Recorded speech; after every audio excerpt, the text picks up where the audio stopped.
dreamt of making the film last night. If Paimon remembers right, we're meeting at Hotel de Boer. Let's get going! Alright. Just teleport over there.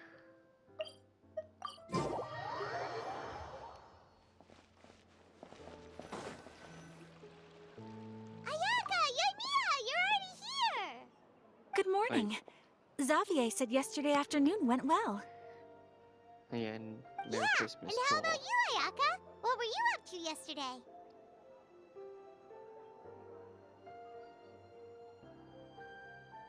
After we split up, Ayato went to see Udex Nervillette at the Palais Mermonia. Yeah. Merry Christmas to everybody. This is probably gonna come out on Christmas. I was originally thinking of going with him, but he said he could manage it himself. He told me to go see the sights around Fontaine and to enjoy the local culture. So I rode the aqua bus with Yoimiya and visited the opera house on Aranias Island. Yeah, you wouldn't believe what we saw there! 2 mechanical puppets that were dancing together! You've already seen them, right?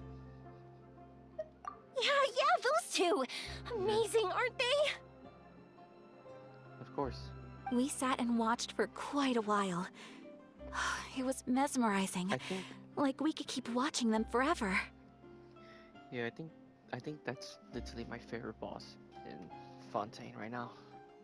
Oh, it was the same for us the first time we saw them, too! Afterwards, we went swimming at the beach! Well, diving, to be exact. It was the first time I ever breathed underwater! I held Ayaka's hand and we counted down together. 3, 2, 1, and then splash! We were beneath the waves.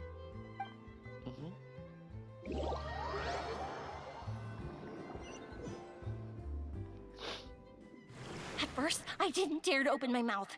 But once I couldn't hold my breath any longer, I decided to take a big breath in. Turns out the water wasn't as salty as I imagined. It didn't really taste like anything at all. Before I knew it, I was breathing like normal down there. It was an amazing feeling. Ayaka said I was too nervous and needed to loosen my grip. She got used to everything way faster than I did. I knew that the Traveler could do it, so I had no doubt we could do it too. That helped me feel at ease as soon as we dove in. The underwater world in Fontaine truly is beautiful. I love seeing the Romaritime flowers blossoming underwater, like little candles lighting up the streets at night. Yeah, and there were so many creatures that we've never seen in Inazuma. Like those fish that shimmer like a sword blade. Whoosh! Oh, and those big fish that call when they see people. Ooh. Oh, you mean Hunter's Rays and Blubber Beasts! I just love the name Blubber Beast. Just wait till Pops and the others hear about this. They probably won't believe a word I say. Oh.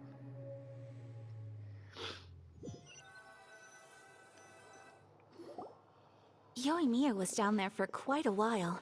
It was dark before we finally rode the aqua bus back to the city. I figured she'd want to sleep in today. Yeah, even I was worried that I wouldn't be able to get up. I still felt like I was drifting in the waves when I went to sleep last night. But as soon as I woke up today, I remembered that we'd all be shooting a film together, and I was ready to go. Speaking of the film, where's everybody else? My brother and Xavier were speaking to the restaurant owner about using the place as a filming location. They should be here soon.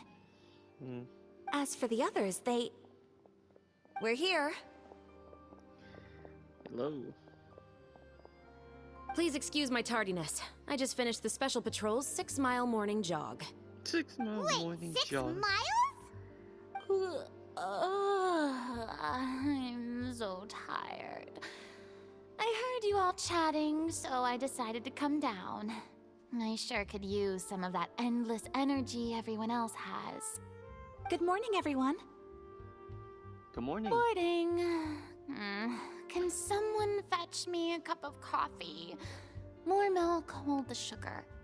Sure, I'd be happy to do that for you. No, you can't go anywhere. Please, have a seat over here so I can get started on your makeup. The last thing I want is coffee stains on my costumes. I can get the coffee. It's the perfect job for an assistant. Of course. So much energy. Seriously, what's her secret? Oh, Yoimiya's always like that. But you sure look exhausted, Farina. It's because you're not used to waking up so early, huh? Of course not. I spent the whole night reading the novel from cover to cover, marking sections that either need to be omitted or adapted. Hmm. Wow. Paimon didn't expect you to be so thorough. Yeah. Well, I was the biggest star in all of Fontaine after all. It takes more than just a pretty face to earn a reputation like that. I know how to get serious when the situation calls for it.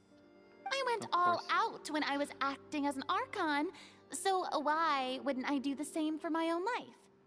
Here's your coffee, Director Farina. Director Farina.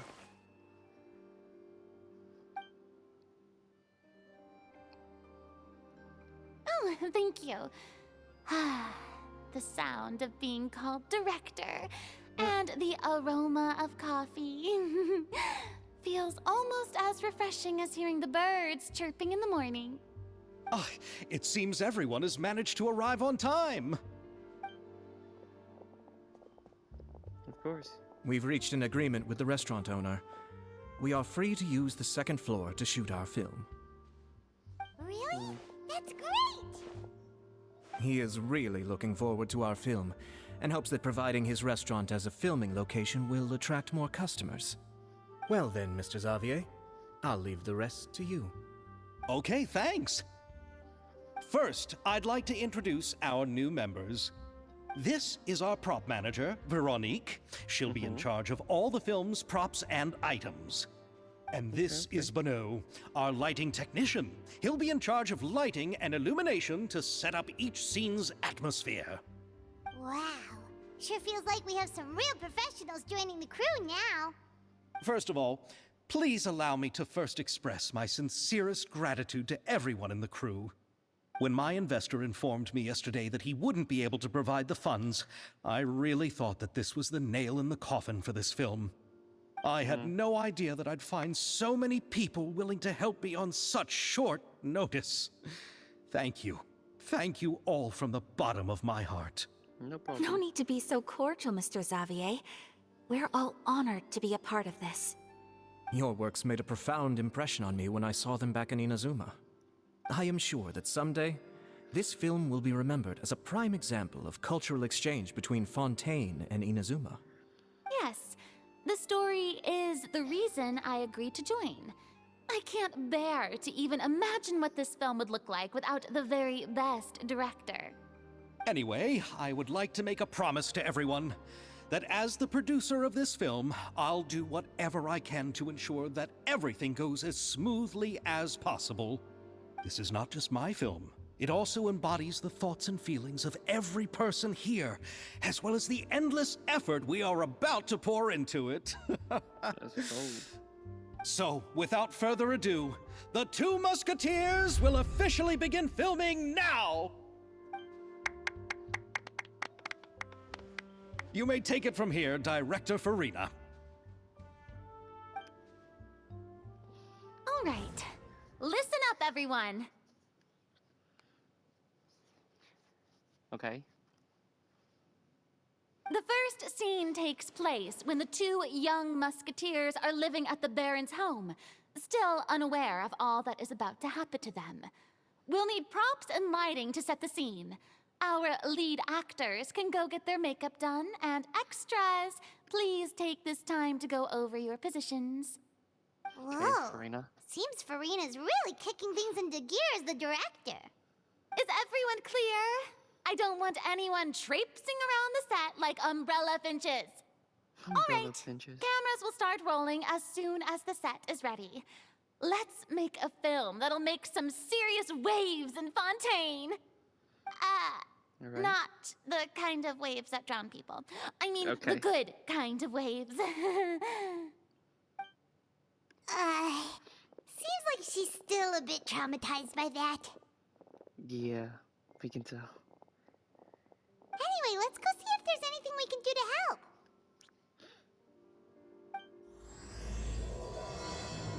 Yeah, we can tell that she is.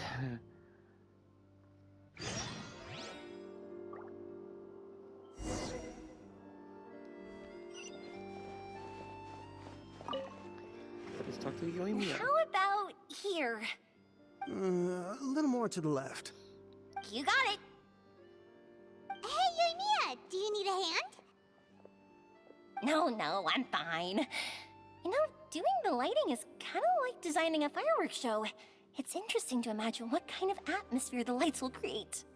I heard that the Traveler will be operating the camera and Paimon will be the clapper loader, right? Those roles are just perfect for the two of you. Really? Is that because it'll be easy for Paimon to hold the clapperboard while flying? The clapper board. Well, sure, there's that, but that's not exactly what I meant. I just think that after all your journeys together, you two must have developed a super close bond and just naturally know how to work with each other. If I'm not mistaken, the director will want the cameras rolling as soon as the clapperboard goes clack. Oh, I see. It's amazing to see the magic behind filmmaking.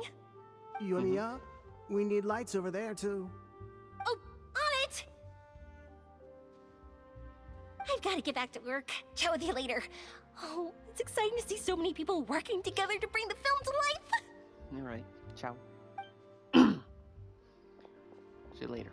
Seems like Yoimiya's really getting into it. But she was right. We do have a super close bond, don't we? Of course. Paimon's really happy to hear that.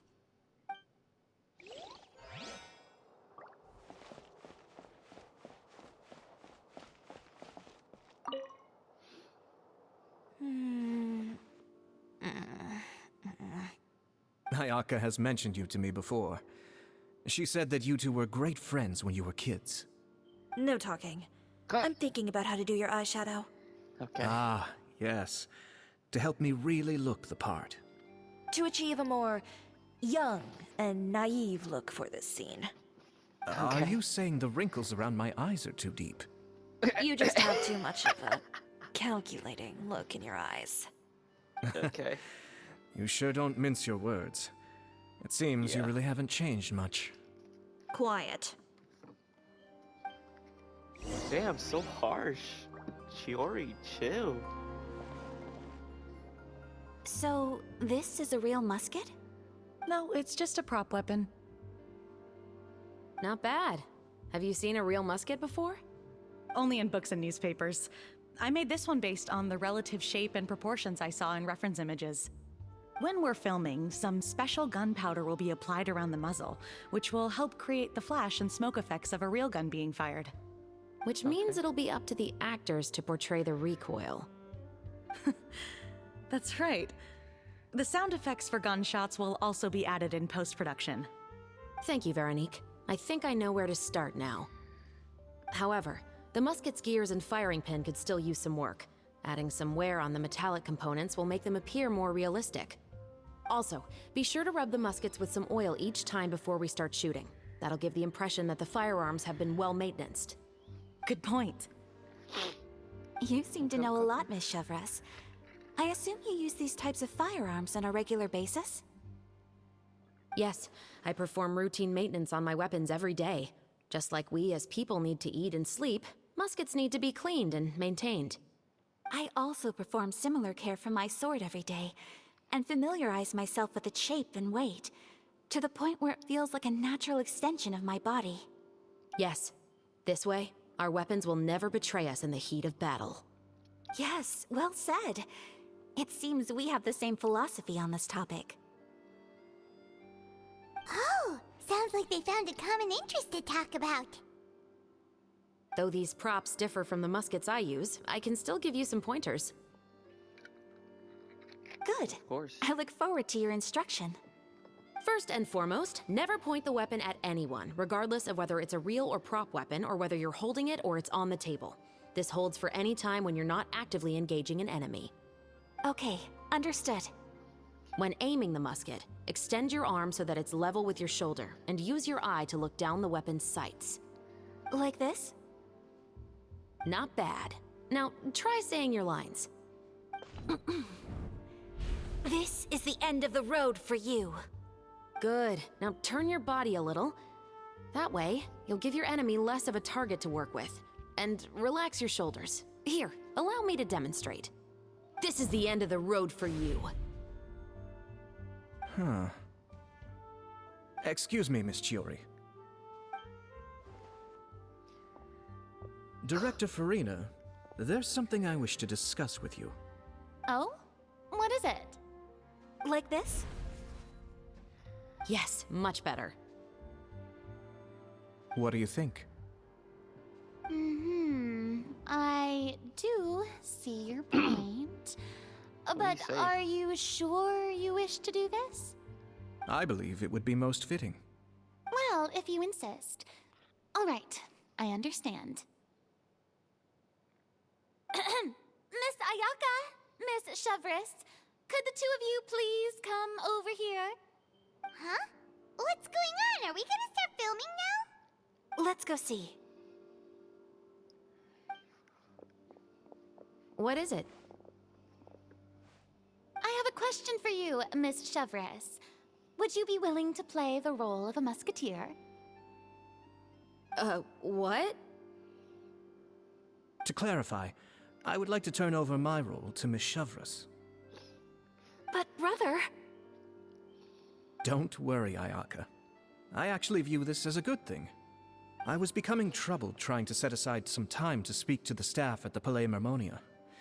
I would like to have some conversations about the cultural exchange between our two countries, and I've heard that the bureaucratic process here can get rather complicated. Now, I will be able to focus on my work. Besides, you also know that I'm not really one for public performances. Are you really sure? From a director's point of view, I also felt like the relationship between the two musketeers in the original story could be improved. The older brother in the story plays the lead role with his overbearing character, but this causes his character to overshadow that of his sister, and the theme of the two supporting and relying on each other isn't conveyed very well. But if we were to change the siblings to two sisters of a similar age, then that aspect of the story might come through more clearly. Also, I've Makes seen sense. you instructing Ayaka. That cold and dignified personality is exactly what we need for the older musketeer. Of course, even with all these insights, the decision should still be made by Miss Chevres. Chevres mentioned that she really likes the story, right? Paimon bets that she'll take the role.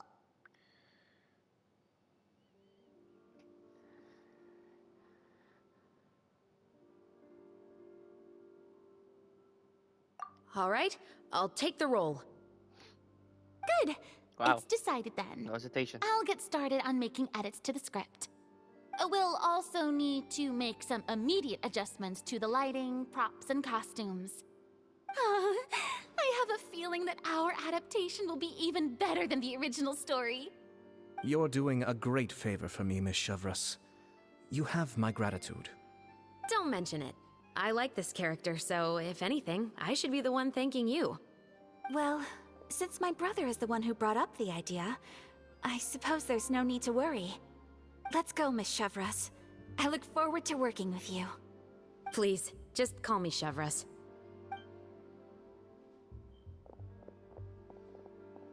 Seems like you're really going out of your way to solve the problem I was having with your makeup.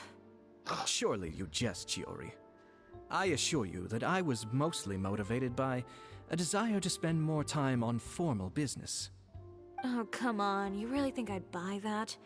According to what I've heard from Ayaka, her brother is someone who can juggle 10 different matters at the same time. I'm sure you have other reasons for backing out. Perhaps. Ayaka always said she wanted to go out and see more of the world, just like the Traveler. But I feel that she needs not only to see other nations, but also to make some different kinds of friends. I think it would be harder for her to make new connections with me constantly by her side. I would like to give her some space. All right, go on. Spoil her some more. Ayato, it's too bad you're stepping down from the role. Paimon really wanted to see you act as a musketeer.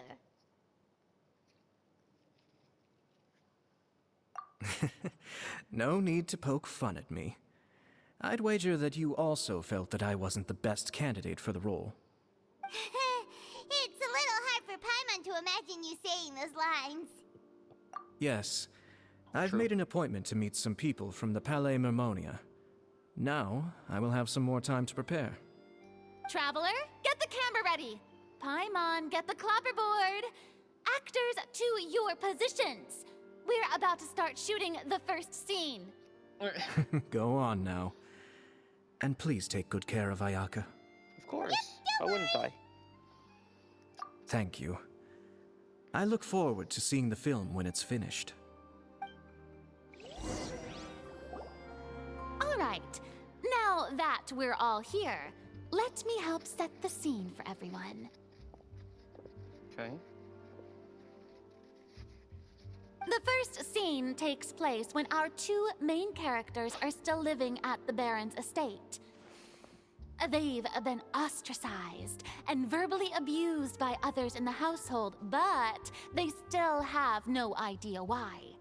We want to capture how naive and innocent they are despite their pain. Chevres will be playing the role of the older sister, Tulip, and Ayaka will be the younger sister, Iris. Be sure to get close-ups of the main characters at the right moment. Silence on the set! Lights, camera, action! Let's go! Tulip, Mother's been out for quite a while now. Perhaps she went to pick some flowers on the way home. You know how she loves flowers. Iris, Tulip! I'm home! Mother! You were out for so long, we were beginning to worry about you. I'm Like I messed sorry, but I'm back now, safe and sound. Here, I brought your favorite treat, apple turnovers. Mother, what are those bruises on your hand? Huh? What bruises? Oh, I must have bumped into something while I was working yesterday. But I didn't notice them this morning. Then perhaps they're from when I accidentally tripped when I was out just now. By the way, did you have fun playing at home? What's the matter, Iris? Well, we've realized that no one really wants to play with us. They even took Iris's doll and spat at us. And they even called us names. They said we were... Shh. It's all right. Don't worry. Girls, listen to me. It doesn't matter what anyone says. Don't listen to them. No one can define you with such words. You both have wonderful lives ahead of you. Just like your names. You will both blossom like beautiful flowers. Maybe your time to blossom hasn't quite come yet, but one day, you two will bloom more beautifully than anything else. Don't let the soil you're in now ruin your future beauty. Understand? My dear daughters. And cut! Not bad. The actors' emotions were all on point. Let's keep that take.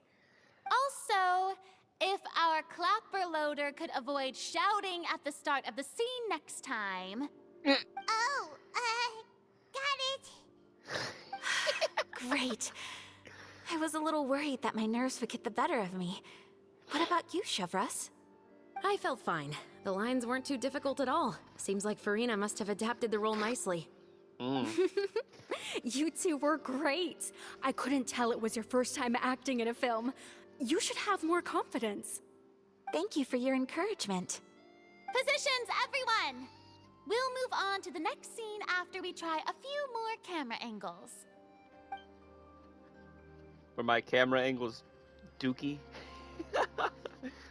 This scene is when our two characters return home, only to discover their mother has been murdered. Ready? Lights! Camera! Action! Mother, we're back! Mother?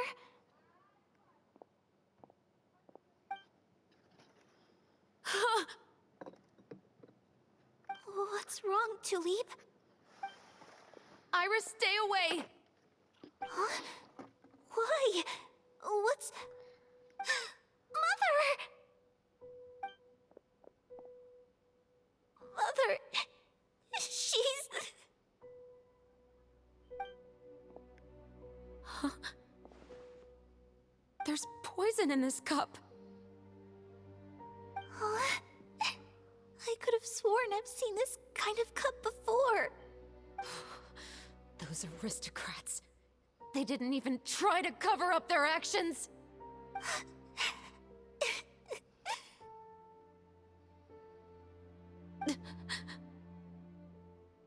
Iris, we need to leave this place. Leave? But now that Mother is gone, where can we even go?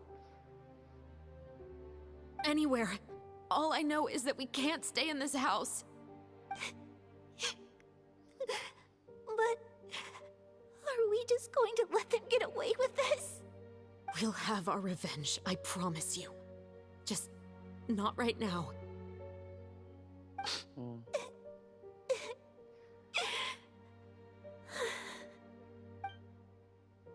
Come on, let's go. No, wait. We can't just leave Mother here like this. At least let me leave this rose with her. That's why we went out in the first place. To buy her this flower. All right. Goodbye, Mother. We'll avenge you. Someday. And cut! Beautiful! Great performance! Oh my, you're so amazing, Ayaka! And were those real tears I saw? How did you do it? I was surprised too. Thank you for the kind compliments. Let's go, Actually, Ayaka. as soon as Director Farina said action, I told myself not to think about anything. I just felt the weight of the moment and became the character. It's quite similar to practicing the art of the sword.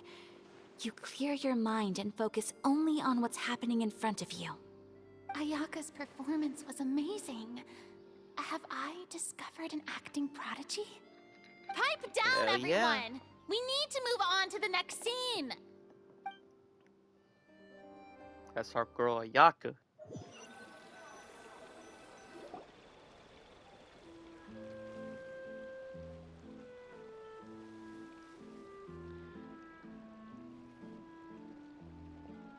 Huh? Are we done already? But Paimon wants to keep playing with the clapperboard. How do you feel, Traveler? Is your arm sore from holding the camera all day? Good work, you two. Thanks, You Chevron. too, Chevres. You were quite the actress today. I've read this novel many times before. I have a good grasp of my character's mindset. Anyway, do you remember my request from yesterday? Yeah. Oh, right! We were having so much fun that Paimon nearly forgot. You have a case where the murders seem really similar to the cases in the novel, right? So, how are they similar exactly? In the story, the main characters grow up to become two musketeers, always using their guns to carry out their revenge. And on each of the victims, they place a rainbow rose as a signal that they've returned.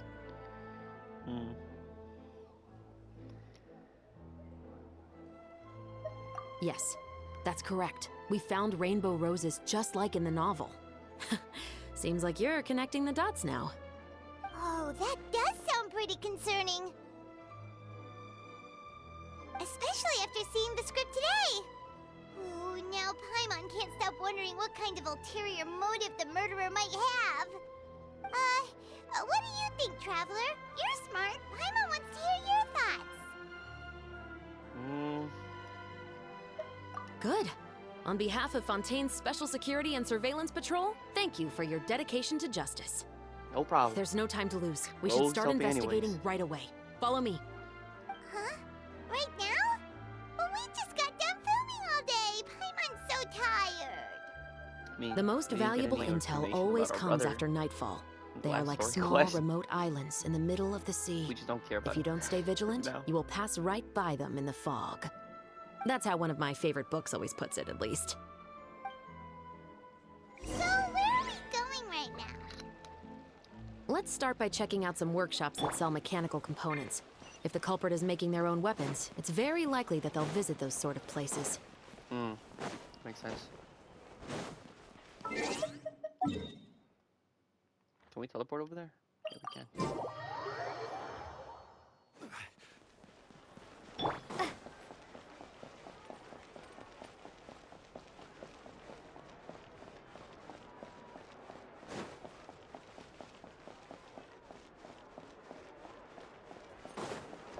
D&D. Welcome to LeChaux's Clockwork Workshop. How can I help you? Hello. I'd like to know if anyone has purchased some special components lately. Special components? Sorry, could you be more specific? I mean the kind of components that aren't typically used for clockwork toys, but for firearms. Huh? For firearms? No, we don't sell those sort of things here. Don't misunderstand. I'm not here to cause any trouble. We are merely investigating a case, and we're hoping that you could cooperate. Well, to be completely honest, I'm not even sure what kind of components that would entail. Has anyone ever purchased components here as an individual rather than on behalf of an organization? We have a lot of customers who buy toys, but those who buy components are all regular customers who buy in bulk on behalf of their organization. Is that so? I understand. Thank you for your cooperation. You're welcome. It's the least I can do. So no one bought anything yet. Bought anything.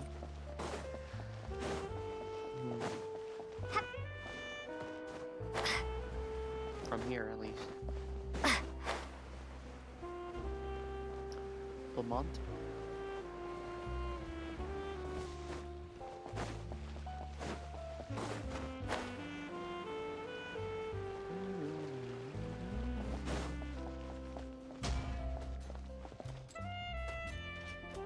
Oh no, it's Dad.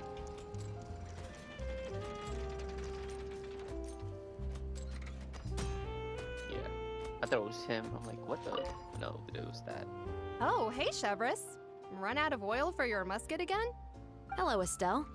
I want to know if anyone has come to your shop recently to order some firearm components. Oh, is this another case? Let me think. I don't think so. Some people have requested that I make some prop guns for the Fontanalia Film Festival, but I refused all of those requests. Oh? Why's that? Because there's no profit! I only make things here that can do some real heavy lifting.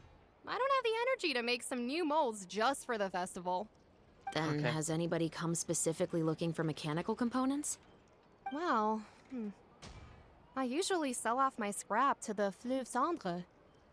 I don't typically give them to one specific person. I understand. Thanks for your cooperation. Don't mention it. Always happy to have the Musketeers' patronage. Seems like we haven't found any leads to go off yet. Yeah, unfortunately.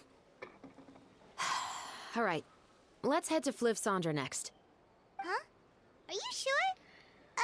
People might not be so thrilled to see the captain of the special patrol there. You think so, huh? Then I guess you don't know Huh? What? No, Don't know what? what. that I grew up in Fleuve Cendre. Okay, didn't expect that. Like, straight up, didn't expect her to say that.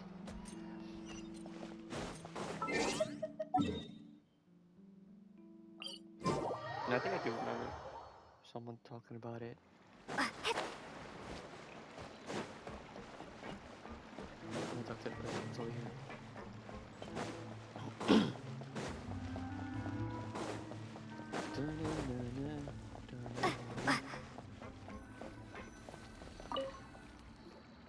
What's all this? Some broken planks and barrels, as well as some liquor bottles? Yes, but have a closer look, Paimon. Even though somebody has purposefully tried to clean them up, these are obviously marks from musket bullets. In other words, someone was here trying to improve their shot. They were using the barrels and bottles for target practice. Could it have been the killer? Your guess is as good as mine.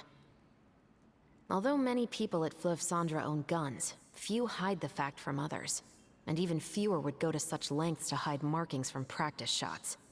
Anyway, let's go. There might be more to this.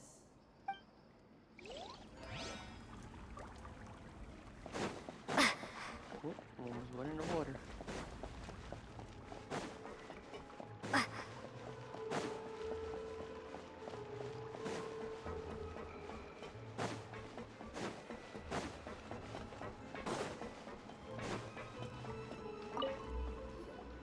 Hello, I'd like to ask some questions. I don't know anything. Don't worry, I'm not here to arrest anybody. You say that now. It's the truth. Here, take this as my guarantee. Wait, did Paimon just see what she thinks she saw? Is the captain of the Special Patrol bribing a citizen?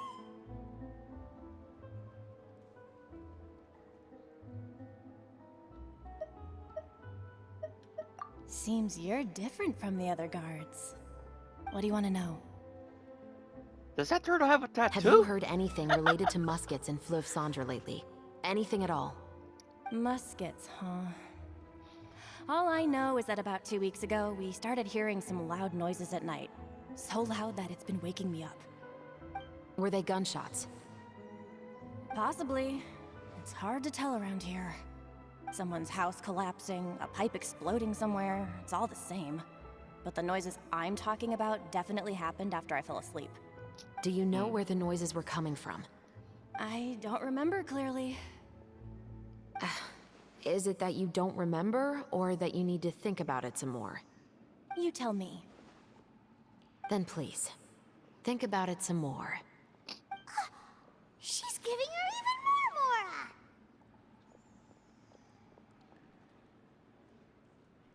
The noises came from the end of the Southern Waterway. I came out and had a look for myself when I wasn't sleeping well, but I didn't dare get too close. That's all I know. All right, I'll take your word for it. Thanks for the pâte de fruits.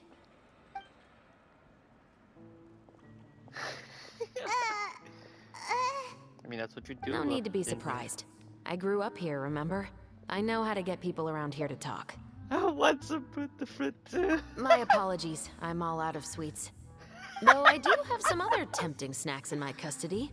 Fries, fried chicken, and even onion rings. Of course. But taking care of junk food is my responsibility. You're better off sticking to your normal, nutritious diet. Now then, let's keep going. Wow, she just showed off that shit. It said, nah, it's just for me. It's only for my diet. Oh, Chevros. You goober. It's been a while, Tetro. Tetro. Please, just get on with your request. I want to know if you've heard anybody talking about muskets lately. Information isn't free, you know. I've heard that bandits have been extremely active in the countryside recently, and they've been affecting the delivery of goods to Poisson. I can allocate some more manpower to help out with that problem. Got you there. What do you say? You're still as helpful as ever. One of our men got drunk at dinner about a month ago and lost his gun. 3 days later, it turned up in the corner here. What's weird about that? He just forgot where he put it, right? This is Fleuve Cendres, my friend. Anything of value left in the tavern won't ever make it to the next day. But that gun turned out to be an exception. It didn't get any new wear and tear on it, and didn't even appear to have been fired. We were quite mystified as to what could have happened. I suspect it came back because the weapon was already known to the guards. You mean, a criminal was afraid the Marechaussee Phantom would use the shot marks to track them down? Maybe. But if that's the case, the culprit really took great care to avoid getting caught. I didn't say anything about a criminal. In Fleuve Sandra, knowing who was killed is as easy as knowing what clothes you're wearing today. It's the guy living in the East Side, isn't it? I've never liked him. Every time he's here, he just orders a drink and sits there with a nasty look in his eyes. So, who was the one who lost the gun in the first place? Don't bother. Even if you ask, he wouldn't admit to owning a gun to some strangers. Not to mention the captain of the Special Security and Surveillance Patrol. He's right. I know you grew up here, Shovris. Even though you're on good terms with the Spina, you've still been gone too long. Not many people know you here now, and a lot of people don't like the Special Patrol. I know. So take my advice and don't show your face too much around here. It's for your own safety. I'll come and go as I please, and I'm afraid I'll be appearing more often due to my work. All right. Don't say I didn't warn you. Seems like that's all we'll be able to uncover for today. Paimon feels like we managed to learn a lot more here than up on the surface. Yes. Assuming that everything we found is indeed connected to our suspect, then their timeline was probably something like this. A month ago, our suspect found a gun and took it home to disassemble it. Once he'd figured out its mechanics, he brought it back. In the following weeks, he used some parts to create his own makeshift musket, and took it to the Fleuve Sandra for target practice. Then, a few days ago, he found his target and carried out the murder. Once the deed was done, he left a rainbow rose on the body, just like the scene in the novel. That all makes sense to Paimon, but we're still no closer to figuring out the killer's identity. The deceased was a resident of Fleuve Sandra. It's said that he was a poor, solitary man. Okay.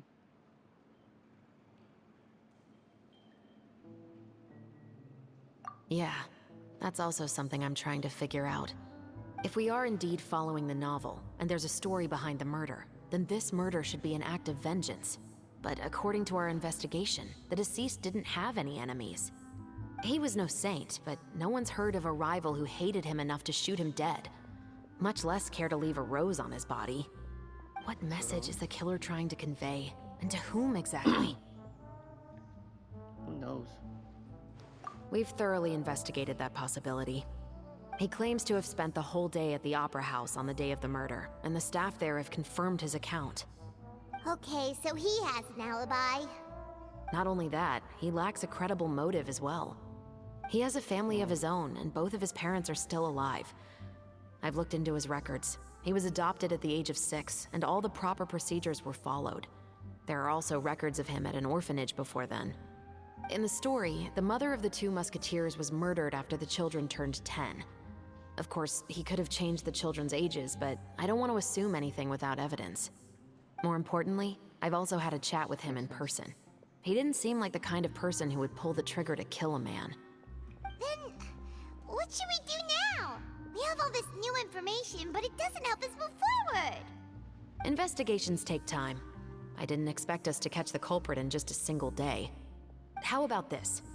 Let's spend the next few days filming with the crew. We can continue the investigation once we're done with the film. I'm sure that given time, new leads will present themselves. Wait, but weren't you saying Intel is like small, remote islands in the middle of the sea just a moment ago? Wouldn't you just miss them if you were to stop looking? Ah, but the book had more than one reference to the islands, Paimon. Oh? What else did it say then? As long as you spend enough time sailing through the fog, you'll eventually come across an island. Oh. Makes sense.